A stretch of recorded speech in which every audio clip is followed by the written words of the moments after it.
Hey everybody, it's Mike from Next Gen RV Life. So yeah, AirSkirts. They've been on for about a month.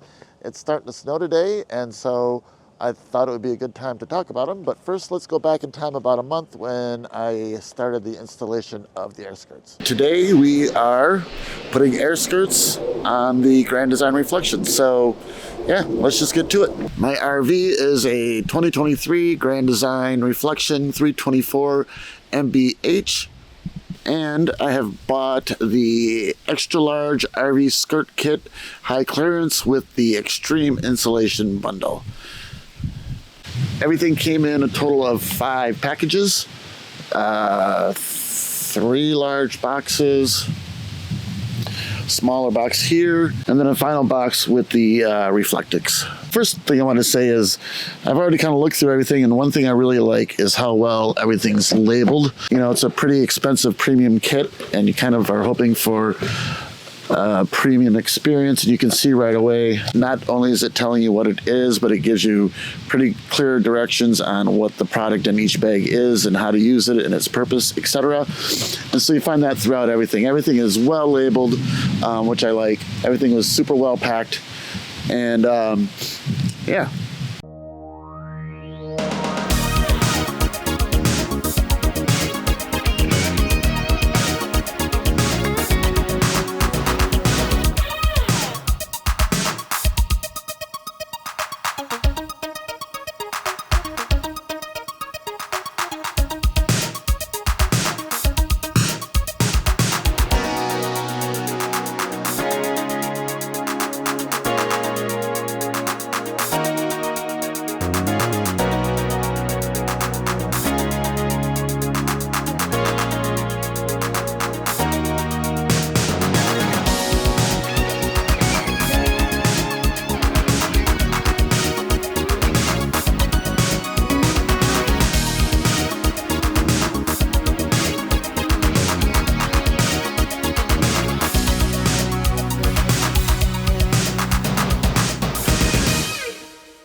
Today I am kind of finishing up or slash redoing my AirSkirts. When I first installed these, I was doing it on a day that I was running out of time, and so generally happy how they first got set up, but knew I'd have to adjust them. And then, to be honest, since I installed these the first day, the weather's been pretty nice, so it hasn't been a priority to finish it up and kind of redo it. A couple of nights the wind coming off the lake has been pretty bad, and I'm happy with this side pretty much, so it's been okay. But on the other side, I got to kind of redo it. And you know, we had our first frost last night here in Michigan, around where I am anyhow, so it really is time to kind of shore it up, fill in the holes, and really finish the job. But here on this side, I am good with this one, but I'm good with this side. Over here, I'm gonna redo these. They're just not working. They're way too far out. I finally have had a day where I've got a couple hours of sunlight. It's gonna get below freezing for the next week or so at night, so it is really time to finish this job. All right, this AirSkirt is not staying in the way that I want it to, and so I'm continually, I've tried to adjust it a couple times, so what I'm gonna do is put the longer one here, move it this way, wrap up the jack better, and go from there.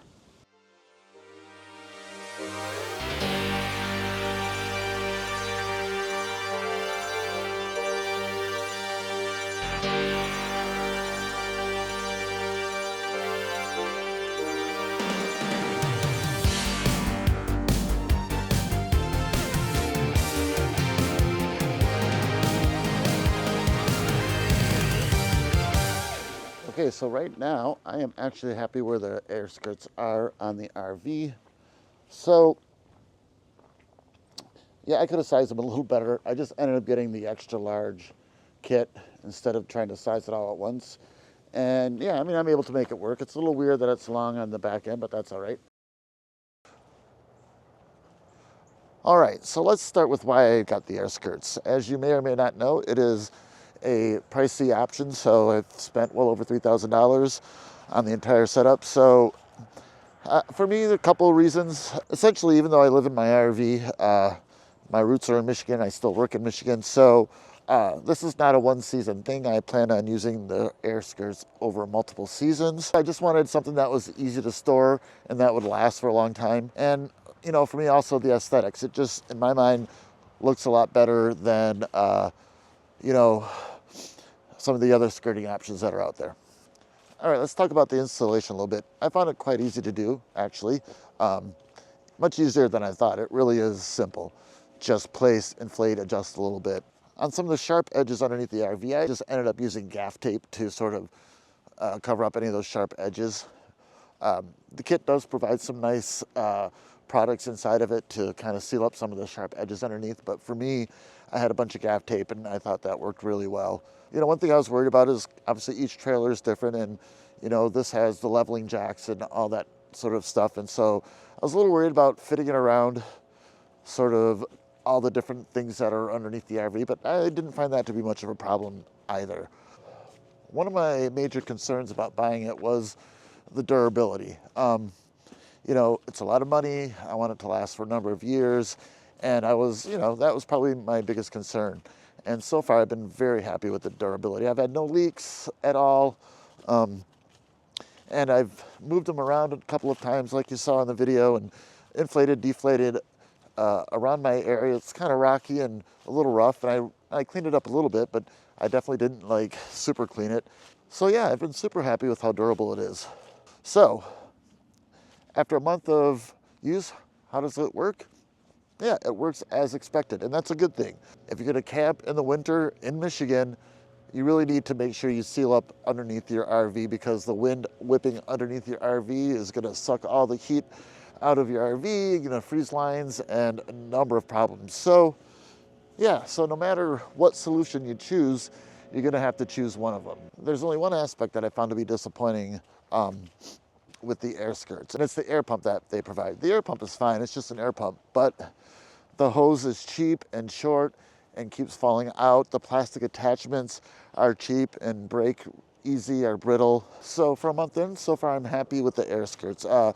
It is really high quality product other than the air pump, and real easy to install, real durable, and it looks great. So, all right, I guess I'll just end it there, and we'll see you next time.